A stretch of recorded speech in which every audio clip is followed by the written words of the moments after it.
Hi everybody, this is Gary Dean with Sentiment Timing, and this is our technical video report for Tuesday, January 13th, 2025. So today was a kind of a crazy day. We saw the futures really gap up after the CPI report.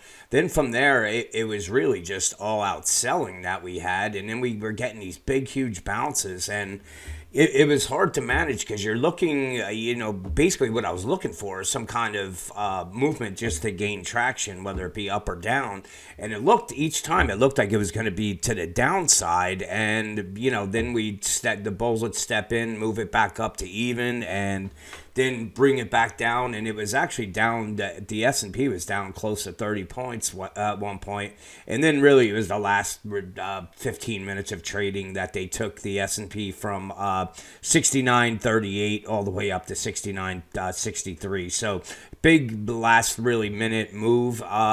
And really, where it found support made sense here because here's our moving average, and we also had some price support right there. So basically, what you want to look at is if the bulls can get it above this 69.77, and then we have the previous high 69.86, if they can get it through this resistance zone, then I believe we're coming up to the 7,000. But if we have the bears that come in and take out the 69.35, then we could see a move coming all the way down to the 69.10. So we had these bearish divergences, so expecting weakness was that didn't surprise us. But really just the way they did it, they had everybody off balance. And you can see we have some bearish divergences on the 60-minute chart, but this was the support level that I had down, and I said what the bears needed to get through, and they did a little bit, and then from there they just moved it back up. So you can see the next support level doesn't come in until right around that 6,900. And then again, I'm sorry about this. I got something in my throat.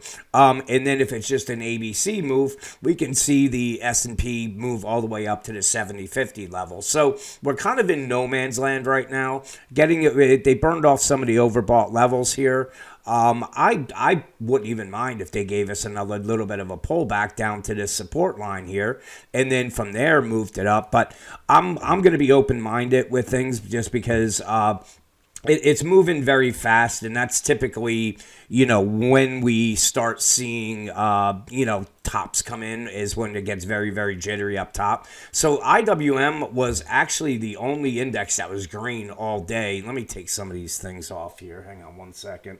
It was really green all day, and then when we had the S&P really starting to pick up traction on the downside, we saw IWM follow, made it right to the 23% retracement at the 260.80 level or 75, and then bounce back up. So this is kind of at a decision point as well, because you can see that we're right at resistance right here, coming right at the 261.54, and then we have the moving averages right here. So if the bulls can get it above it, obviously we're just going to have to look at these tops right here as the next one, 62.13, and then up at the 62.44. And if they get above it, then we're coming and we're going to be testing the highs that we made at the open today.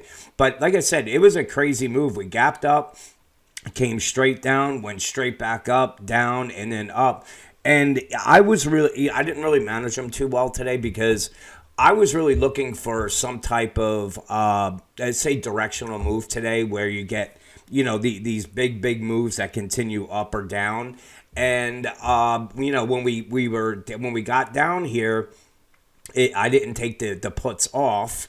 And then they were underwater, and then we had the calls were back to even, and it was a pretty frustrating day to trade IWM today because it was moving so fast, and you had to believe that we were just in a range and that it wasn't going to be a trending day up or down, and that's hard to do when you see IWM moving up and down, $1.20 in a matter of minutes. You think it's going to continue, but buyers stepped in at at support, and you had sellers stepping in at resistance. So me personally with IWM, I'd be a little bit skeptical of this right now. And we've had these parabolic moves before, or these vertical moves, And you can see we had one here, but then once we got up here, it came down and gave a test of just this 50-day moving average here, and then continued up.